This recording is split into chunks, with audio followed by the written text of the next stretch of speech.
Part two. Fucking phone. Perhaps the most bizarre image of all was the banquet that Madison had laid on at the White House, presumably for the victors of a successful defense of the Capitol. Smith and other British officers who entered the White House found a dinner table spread and covers laid for 40 guests.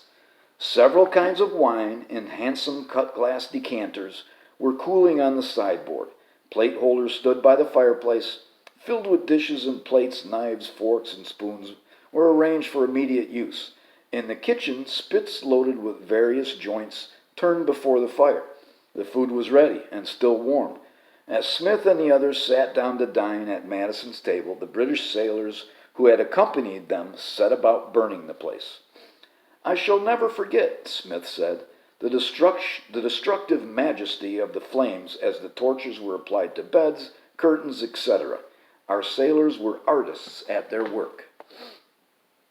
And then at the very end, I'm going to go to New Orleans.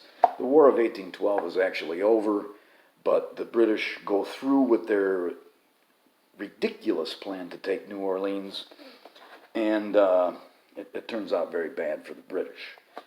And this paragraph that I'm going to read, 680, the British aren't even on land yet. They had to anchor like 60 miles away from where the battle ends up ending in their humiliation. And at this point, the paragraph that I'm going to read, they had already had to row these boats like 36 hours. It's incredible. The first experience of the madness of the distances the British imposed upon themselves came with having to deal with the 5 American gunships that mounted guard on Lake Bourgogne, I don't know how to pronounce that. On 12th December, a fleet of 50 ships, boats, rowed by sailors and carrying Marine riflemen, began pulling against strong winds and currents towards the American ships, which were commanded by Lieutenant Jones. It took 36 hours for the British boats to approach within range of Jones's guns.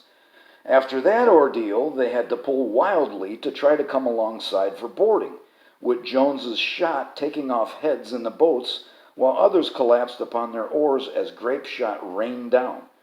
Once they managed to get alongside a gunship, they had to cut away the defensive netting as American rifle fire and grenades fell upon them. Some boats, with most of those on board, sank beside the gunships. For those who managed to clamber aboard, the sailors with swords and the Marines with small arms, it was ferocious hand-to-hand combat. The first gunboat that was won by the British turned its guns on the others. The Americans fought staunchly, but were finally forced to surrender. And that's it. It was a great book. Thank you for watching.